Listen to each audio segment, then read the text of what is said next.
Lorsque nous perdons un être cher, nous sommes souvent submergés d'émotions mitigées, douleurs, confusion et questions qui reviennent sans cesse dans nos têtes. Qu'ont-ils vu dans leurs derniers instants? Où vont-ils vraiment? Vont-ils trouver la paix à laquelle nous aspirons?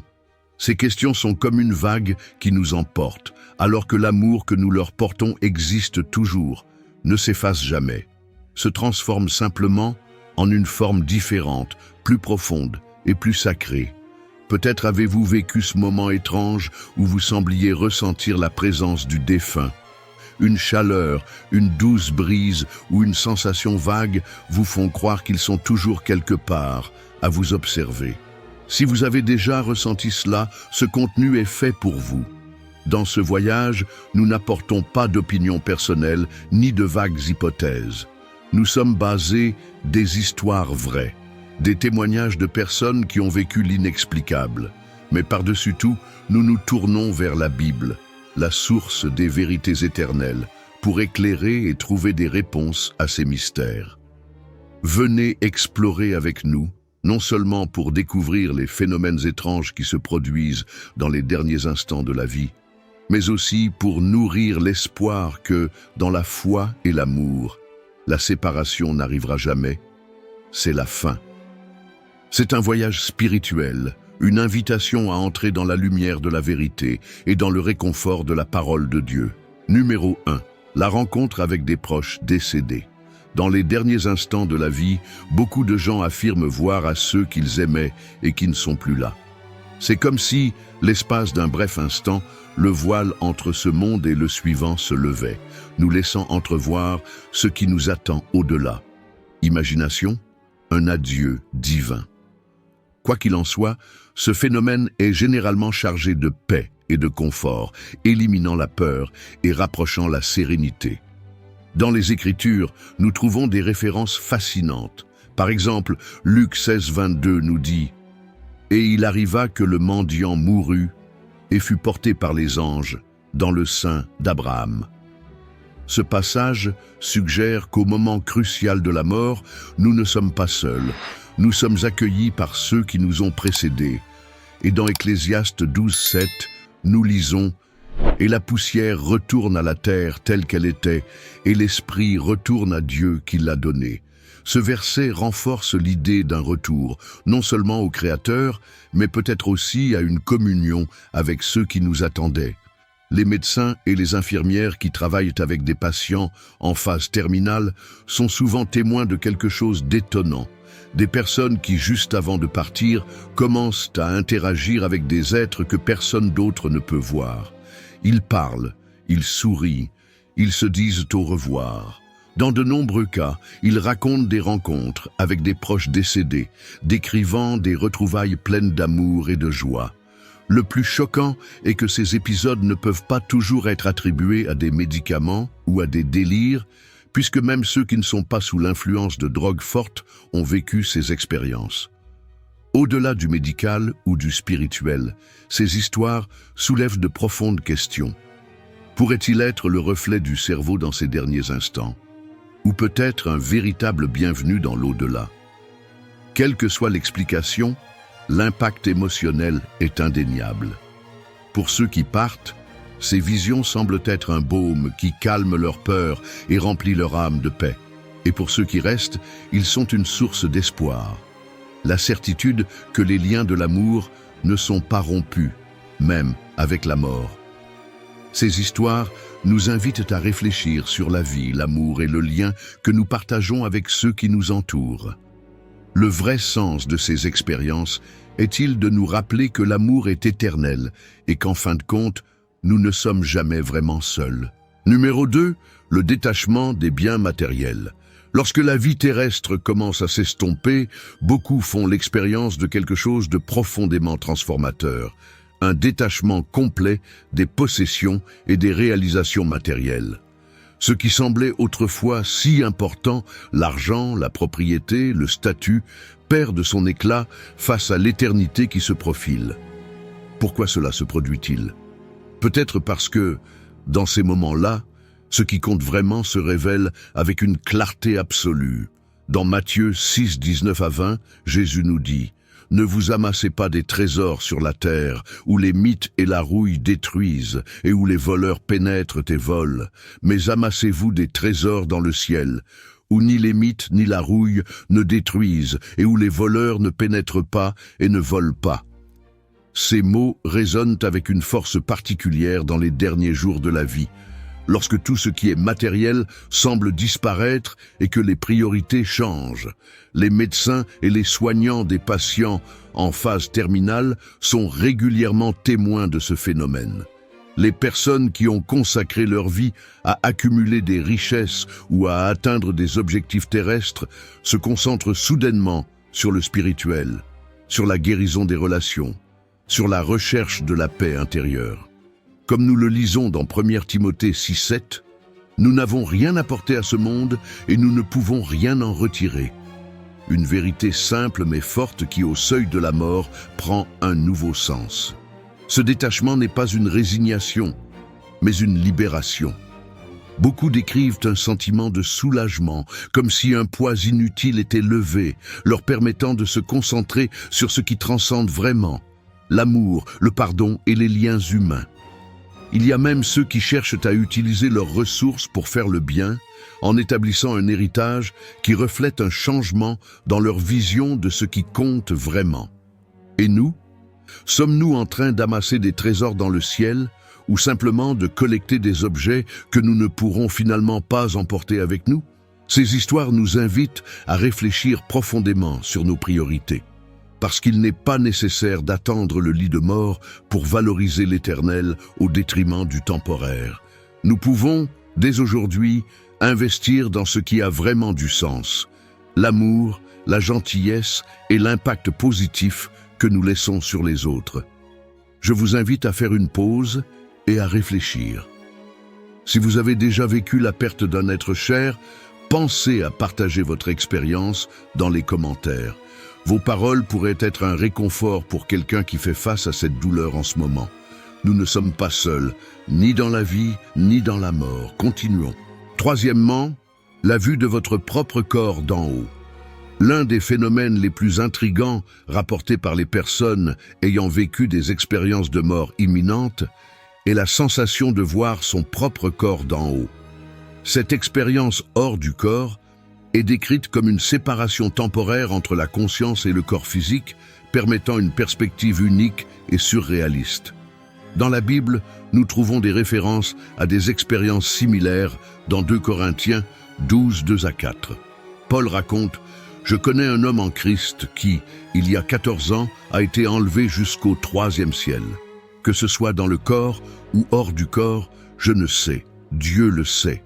Et je sais que cet homme a été enlevé jusqu'au 3e ciel, paradis, et j'ai entendu des paroles indicibles auxquelles il n'est pas permis à l'homme de se référer. » Ce passage suggère la possibilité d'expériences conscientes en dehors du corps physique. Les personnes ayant vécu des expériences de mort imminente décrivent fréquemment la sensation de flotter au-dessus de leur corps, observant les événements qui les entourent avec une clarté surprenante.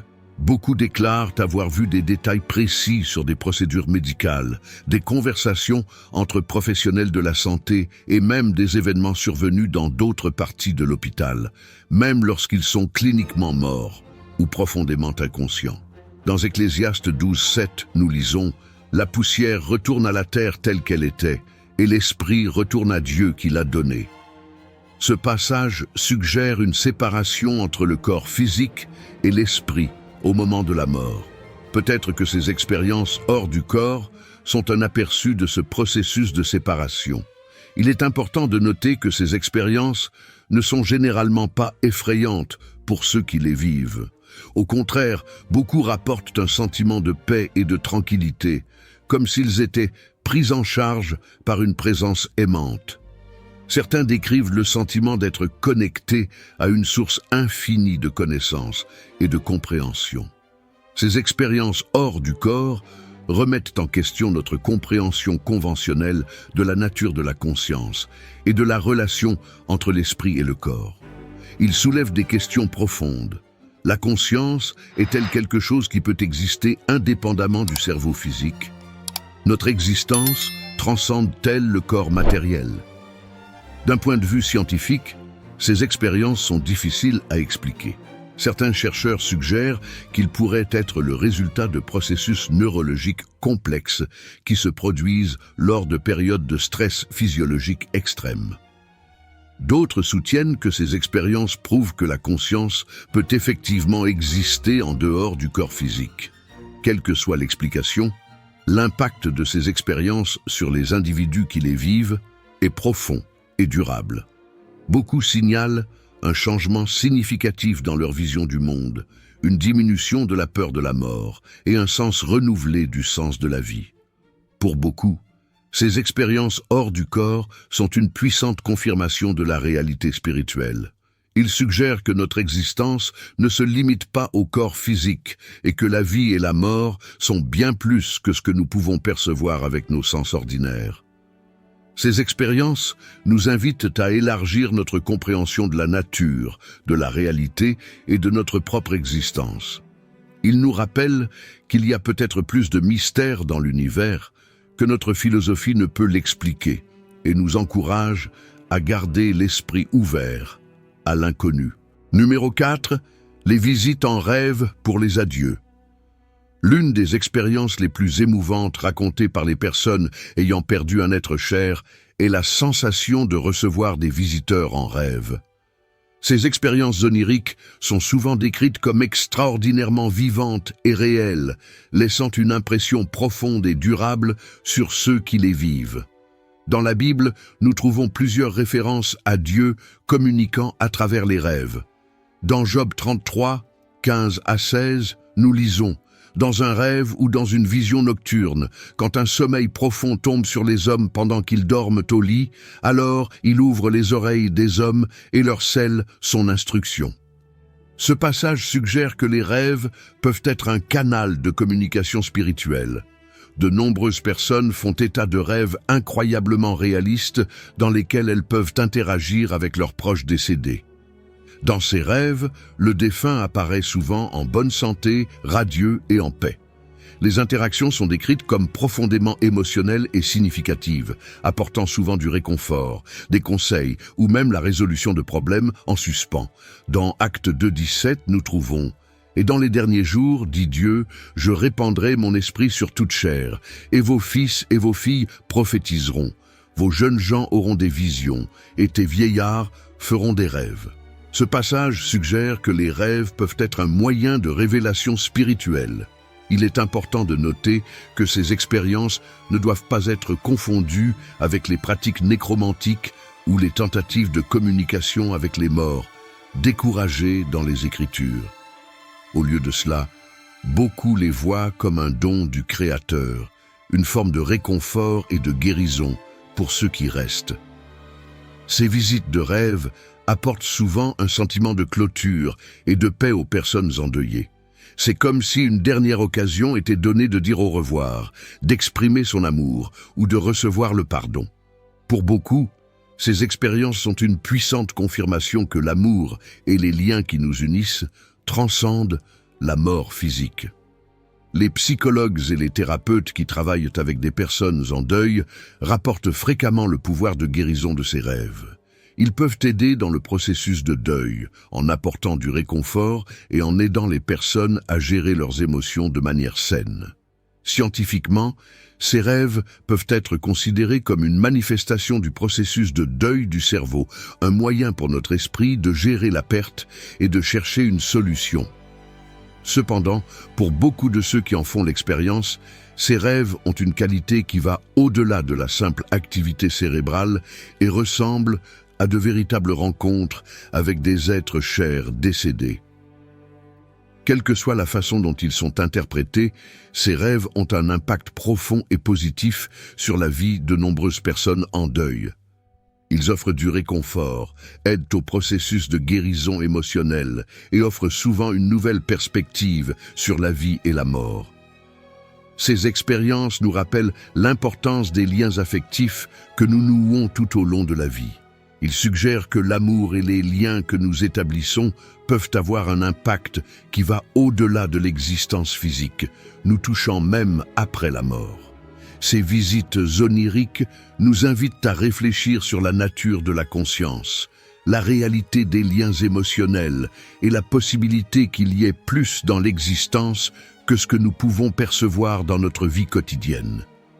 Ils nous encouragent à valoriser nos relations, à vivre avec amour et compassion et à garder l'esprit ouvert au mystère de la vie et de la mort.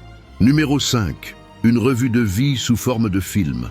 L'un des phénomènes les plus fascinants rapportés par les personnes ayant vécu des expériences de mort imminente est la sensation de voir toute sa vie défiler devant ses yeux comme un film à grande vitesse. Cette expérience de révision de vie est souvent décrite comme une récapitulation détaillée et multidimensionnelle de toute l'existence de la personne, se produisant en un instant mais avec une clarté et une profondeur surprenantes. Dans la Bible, nous trouvons des références à l'idée que nos vies seront révisées. Dans Ecclésiaste 12,14, nous lisons « Car Dieu amènera en jugement toute œuvre, ainsi que tout ce qui est caché, bon ou mauvais. » Ce passage suggère un temps de révision et d'évaluation de nos actions. Au cours de ce bilan de vie, les gens rapportent non seulement avoir vu des événements, mais aussi ressentir les émotions qui y sont associées. Plus impressionnant encore, beaucoup décrivent la capacité de ressentir l'impact de leurs actions sur la vie des autres, même dans des situations qui semblaient insignifiantes à l'époque. Dans 2 Corinthiens 5,10, Paul écrit « Car nous devons tous comparaître devant le tribunal de Christ, afin que chacun reçoive selon ce qu'il a fait par le corps, soit bien, soit mal. » Ce passage résonne avec l'idée d'un ultime bilan de nos vies. Il est important de noter que cette expérience n'est pas décrite comme un jugement sévère, mais plutôt comme une opportunité de compréhension et de réflexion approfondie. Beaucoup déclarent être sortis de cette expérience avec un sentiment d'utilité renouvelé et une compréhension plus profonde de l'impact de leurs actions. Ces revues de vie entraînent souvent de profonds changements chez ceux qui reviennent. Les personnes qui ont vécu ces expériences rapportent souvent une nouvelle appréciation de la vie, un désir de vivre avec plus d'amour et de compassion, et une compréhension plus profonde du but de leur existence. L'expérience du bilan de vie nous rappelle l'importance de nos choix quotidiens et l'impact que nous avons sur les autres. Cela nous encourage à vivre avec plus de conscience et de compassion, en reconnaissant que chaque action, aussi petite soit-elle, peut avoir des conséquences importantes. Cette expérience soulève également de profondes questions sur la nature du temps et de la conscience. Comment est-il possible de revivre une vie entière en un instant? Serait-ce la manifestation d'une réalité au-delà de notre compréhension actuelle de l'espace-temps? Quelle que soit la façon dont nous interprétons ces expériences, elles nous offrent une métaphore puissante pour l'introspection et la croissance personnelle. Ils nous invitent à examiner régulièrement notre vie, à considérer l'impact de nos actions et à nous efforcer de vivre de manière à pouvoir, en fin de compte, regarder en arrière avec satisfaction et paix. Numéro 6. La vision d'une lumière intense. L'une des histoires les plus étonnantes et récurrentes dans les expériences de mort imminente est celle d'une lumière vive et accueillante, décrite comme plus intense que tout ce que l'on peut voir dans ce monde, mais étonnamment douce et réconfortante. Cette lumière ne fait pas mal, elle n'aveugle pas, elle enveloppe plutôt d'une chaleur qui semble transcender toute peur ou douleur. Dans 1 Jean 1er, 5, nous lisons « Dieu est lumière, et en lui, il n'y a pas de ténèbres.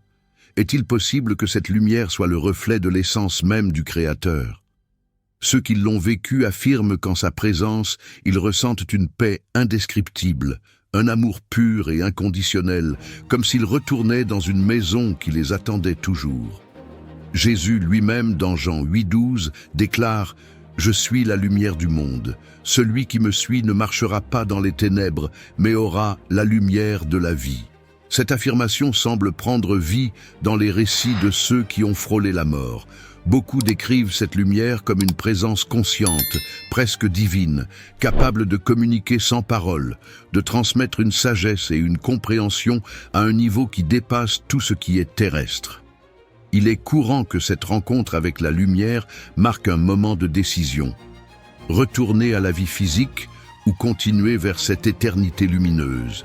Ceux qui choisissent de revenir le font souvent avec regret, décrivant la lumière comme quelque chose de si plein d'amour qu'il est difficile de la laisser derrière eux. Et pourtant, cette expérience laisse une marque indélébile. La science tente d'expliquer ce phénomène comme une réaction neurologique à un stress extrême, mais la cohérence des histoires et leur impact transformateur soulèvent des questions qui dépassent le cadre purement matériel. Ceux qui ont vu cette lumière reviennent à leur vie avec un objectif renouvelé. Ils vivent avec moins de peur de la mort, avec plus de gratitude pour chaque jour et un profond désir d'aimer et de servir les autres. C'est comme si cet éclair d'éternité leur rappelait qu'il y a plus dans l'existence que ce que nous pouvons imaginer. La vision d'une lumière intense nous invite à réfléchir sur les mystères de la vie et de la mort. Serait-ce une manifestation du divin, un aperçu d'un monde au-delà du physique? Nous ne le saurons peut-être jamais avec certitude, mais ce qui est clair, c'est que cette expérience change des vies, illuminant à la fois le cœur et le chemin de ceux qui la vivent. Numéro 7. La découverte du but de la vie. Lors d'expériences de mort imminente, de nombreuses personnes rapportent un moment de clarté bouleversante. Une compréhension soudaine et profonde du but de leur vie. C'est comme si, au bord de l'éternité, toutes les pièces déroutantes du puzzle s'assemblaient enfin, révélant un design plus grand, plus beau et plus significatif. La Bible nous parle du dessein divin dans Jérémie 29, 11. « Car je connais les pensées que je pense à votre égard, dit le Seigneur, des pensées de paix et non de mal, pour vous donner la fin que vous espérez. » Ce verset résonne chez ceux qui, au cours de ces expériences, sentent que même les moments les plus difficiles de leur vie avaient un but, comme si chaque joie, chaque défi et chaque perte étaient des fils essentiels dans la trame d'une histoire plus vaste. Dans Romains 8, 28, Paul écrit « Et nous savons que toute chose concourt au bien de ceux qui aiment Dieu, de ceux qui sont appelés selon son dessein. » Ces mots acquièrent un sens transformateur pour ceux qui, au seuil entre la vie et la mort, comprennent qu'il n'existe pas d'événements isolés ou dénués de sens. Chaque étape de leur vie a contribué à un objectif plus grand, même s'ils ne pouvaient pas le voir à ce moment-là. Beaucoup décrivent cette révélation comme un changement complet dans leur perception de l'existence. Ce qui semblait autrefois injuste ou hors de propos est désormais considéré comme une leçon, un tremplin vers quelque chose de plus élevé. À ce moment de révélation, beaucoup ressentent un appel clair. Vivre avec plus d'intention, d'amour et de gratitude. L'impact de cette découverte pourrait être profond. Ceux qui reviennent à la vie prennent souvent des décisions radicales, changer de carrière, chercher à se réconcilier dans des relations brisées ou se consacrer avec ferveur à aider les autres. Éphésiens 2,10 le dit avec éloquence, car nous sommes son ouvrage, créé en Jésus-Christ pour les bonnes œuvres que Dieu a préparées d'avance pour que nous puissions y marcher. Cette idée renforce la certitude que nous avons tous un rôle unique dans le plan divin. Cette expérience nous invite à regarder notre propre vie avec un regard nouveau. Quel est notre objectif? Vivons-nous d'une manière qui reflète cet objectif? Chaque jour est l'occasion de réfléchir, de réorienter notre chemin vers ce qui compte vraiment. La découverte du but de la vie nous rappelle que nous ne sommes pas ici par hasard. Chaque vie a un sens. Chaque action, aussi petite soit-elle, peut avoir une résonance au-delà de ce que nous pouvons imaginer. Cette révélation nous appelle à vivre plus consciemment, à considérer chaque instant comme une opportunité de faire partie de quelque chose de plus grand que nous-mêmes. Numéro 8. La vision de l'au-delà. De nombreuses personnes qui vivent des expériences de mort imminente rapportent avoir un aperçu d'un royaume au-delà du monde physique que nous connaissons. Ces visions de l'au-delà sont souvent décrites comme étant étonnamment vivantes et réelles, laissant une impression durable sur ceux qui les vivent. Dans la Bible, nous trouvons plusieurs références à des visions du ciel et de l'au-delà. Dans Apocalypse 21, 1 à 2, Jean écrit « Je vis un nouveau ciel et une nouvelle terre, car le premier ciel et la première terre disparurent, et la mer n'était plus.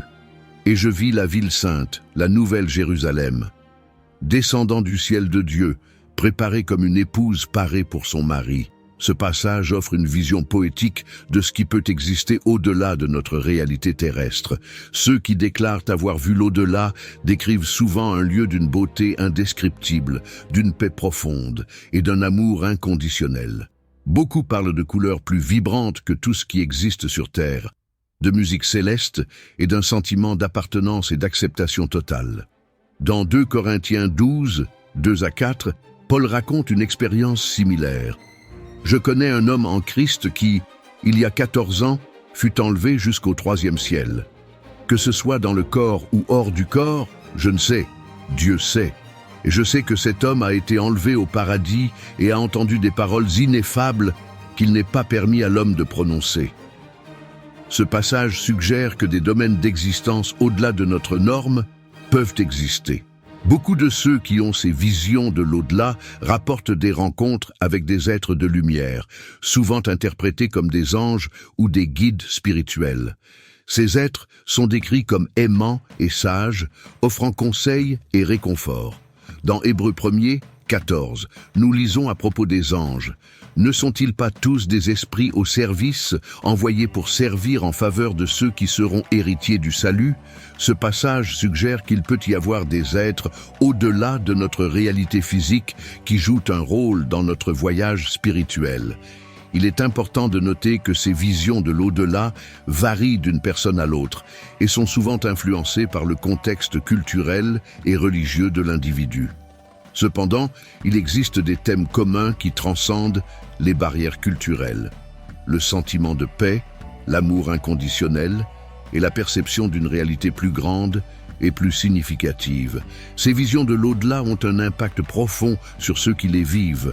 Beaucoup signalent une diminution significative de la peur de la mort, une plus grande appréciation de la vie et un désir renouvelé de vivre de manière plus significative et plus compatissante. D'un point de vue scientifique, certains chercheurs tentent d'expliquer ces expériences comme le résultat de processus neurologiques complexes qui se produisent lors de périodes de stress physiologique extrême. Cependant, la vivacité, l'impact durable et les changements de vie qui résultent souvent de ces expériences défient les explications purement matérialistes. Quelle que soit la manière dont nous interprétons ces visions de l'au-delà, elles nous offrent une métaphore puissante pour réfléchir sur notre propre existence. Ils nous invitent à considérer la possibilité qu'il y ait plus dans la réalité que ce que nous pouvons percevoir avec nos sens physiques, et nous encouragent à vivre avec un esprit ouvert et un cœur réceptif au mystère de la vie et de la mort. Ces expériences nous rappellent l'importance de vivre chaque jour avec un but et avec amour, en reconnaissant que nos actions peuvent avoir un impact qui s'étend au-delà de cette vie.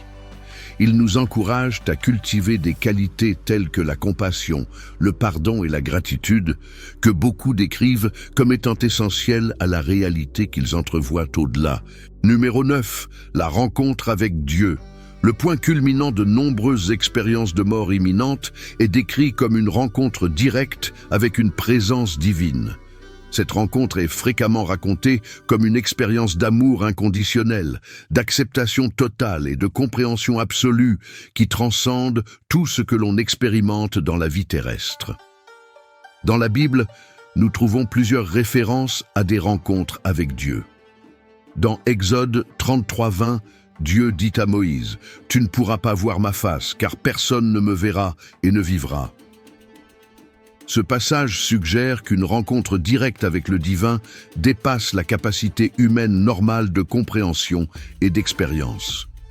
Ceux qui rapportent avoir vécu cette rencontre décrivent souvent un sentiment de fusion avec une conscience plus grande, une lumière à la fois personnelle et universelle. Beaucoup parlent d'une communication qui transcende les mots, où la connaissance et la compréhension sont transmises instantanément. Dans 1 Corinthiens 13:12, Paul écrit « Car maintenant nous voyons dans un miroir, dans les ténèbres, mais alors nous verrons face à face. Maintenant, je connais en partie, mais alors je connaîtrai comme j'ai été connu. » Ce passage semble anticiper l'expérience de connaissance et de compréhension totale que beaucoup décrivent lors de cette rencontre. Lors de cette rencontre, beaucoup racontent un bilan de vie en présence de cette conscience divine. Cependant, contrairement à un jugement sévère, cet examen est décrit comme une expérience de profonde compréhension et de compassion. Il existe une perception selon laquelle chaque action et décision est considérée dans le contexte complet de la vie de la personne et du plan plus vaste de l'univers. Dans Jean 3:16-17, nous lisons « Car Dieu a tant aimé le monde qu'il a donné son Fils unique, afin que quiconque croit en lui ne périsse pas, mais qu'il ait la vie éternelle. Car Dieu n'a pas envoyé son Fils au monde pour condamner le monde, mais afin que le monde soit sauvé par lui. » Ce passage résonne avec l'expérience d'amour inconditionnel et d'acceptation que beaucoup décrivent lors de cette rencontre avec Dieu. Beaucoup de ceux qui vivent cette expérience rapportent une profonde compréhension que tout est interconnecté, qu'il y a un but plus grand derrière tout et que l'amour est la force la plus fondamentale de l'univers.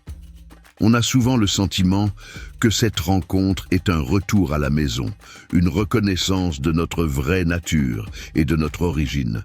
Dans Psaume 139, le psalmiste écrit « Où puis-je aller loin de ton esprit, et où puis-je fuir devant ta présence? Si je monte au ciel, tu y es, et si je fais mon marchepied dans le skéol, voici. Zrénia, te voilà. Si je prends les ailes de l'aurore et que j'habite au bout de la mer, là aussi ta main me guidera, et ta main droite me tiendra. » Ce passage reflète l'expérience de l'omniprésence divine que beaucoup ont vécue lors de cette rencontre. Beaucoup de ceux qui reviennent de ces expériences font état d'une transformation radicale de leur vision du monde et de leurs priorités de vie. Il y a souvent une perte de la peur de la mort, une augmentation de la compassion et de l'amour pour les autres, et un désir renouvelé de vivre selon des principes spirituels plus élevés.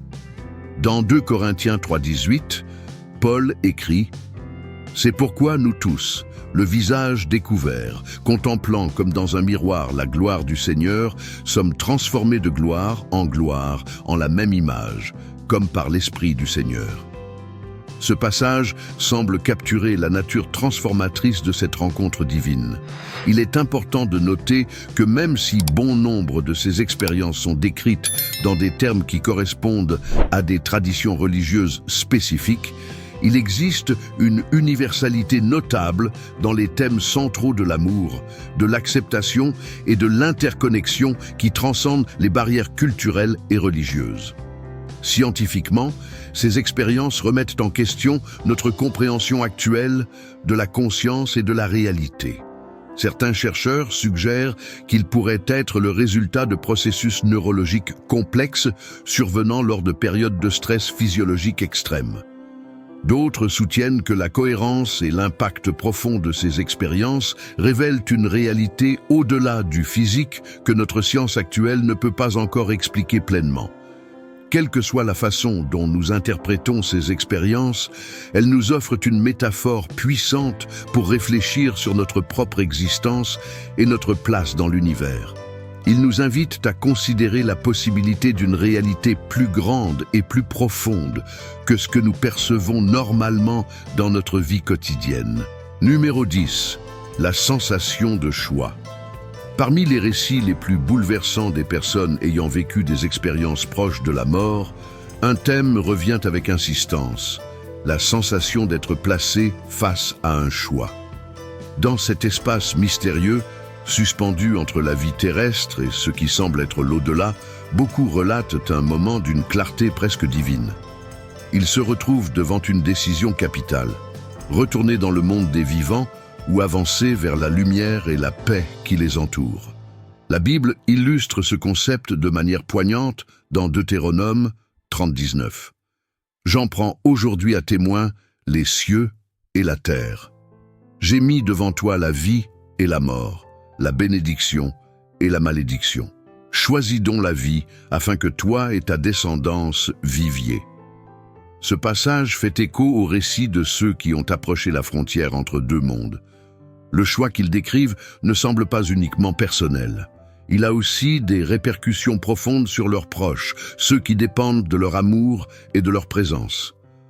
Dans ces instants hors du temps, une lucidité incomparable émerge. Ces témoins parlent d'une vision cristalline des conséquences de leurs décisions. Ils perçoivent l'impact qu'aurait leur départ sur leurs familles et amis. Cependant, ils ressentent aussi l'attrait irrésistible d'une paix profonde, d'un repos divin, bien au-delà des tumultes du monde.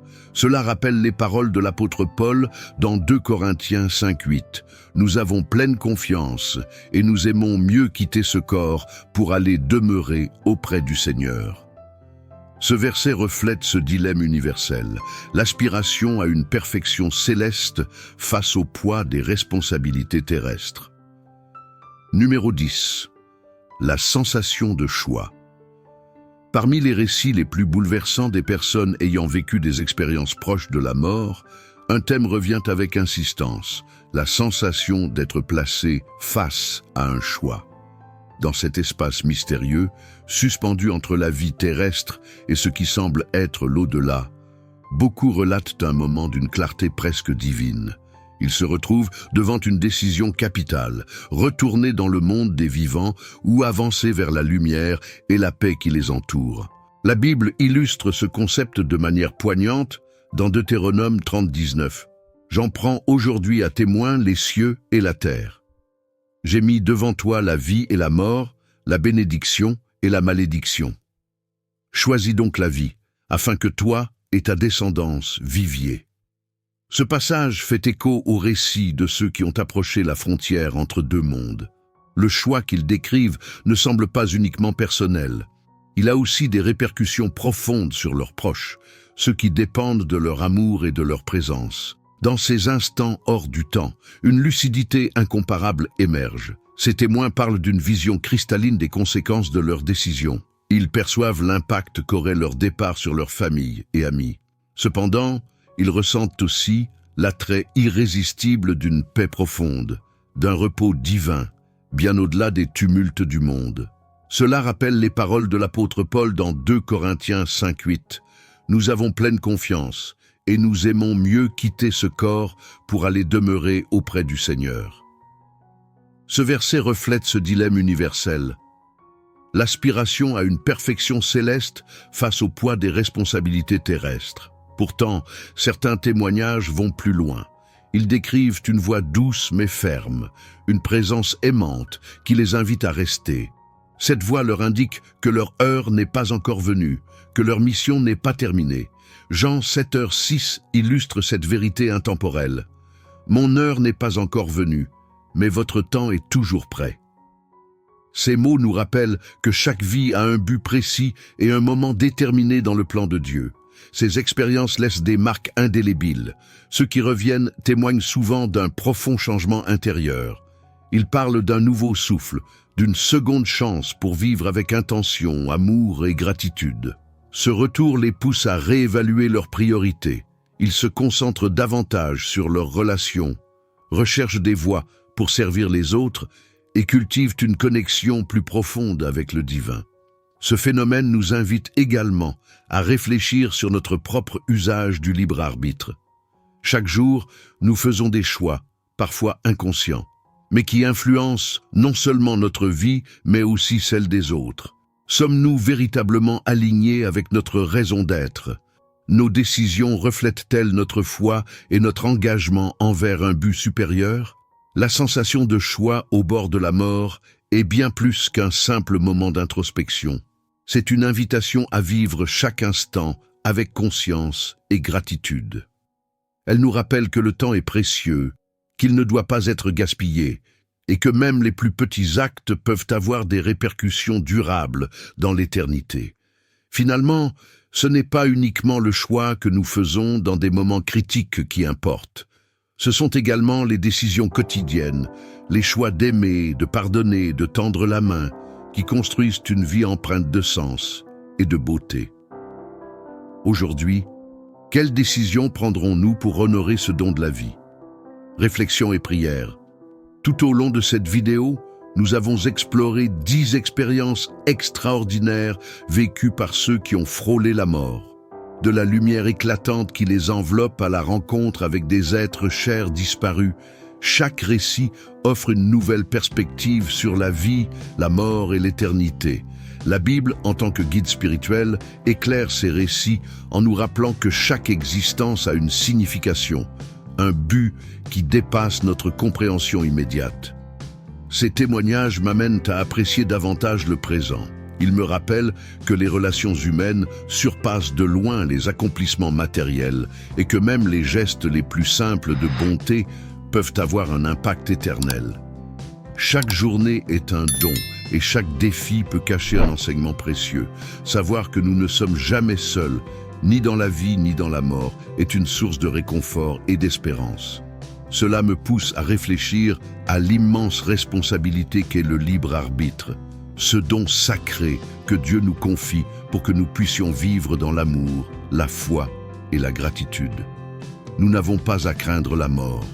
Au contraire, nous devons la considérer comme une étape dans un voyage vers un amour parfait et infini. Seigneur, merci pour le souffle de vie que tu nous donnes chaque jour.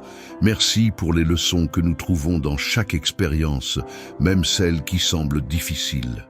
Aide-nous à vivre avec intention, à être des porteurs de lumière et à honorer chaque moment comme un don précieux. Guide nos cœurs dans les moments d'incertitude, remplis-nous de paix et lorsque le moment viendra, conduis-nous dans tes bras éternels. Amen.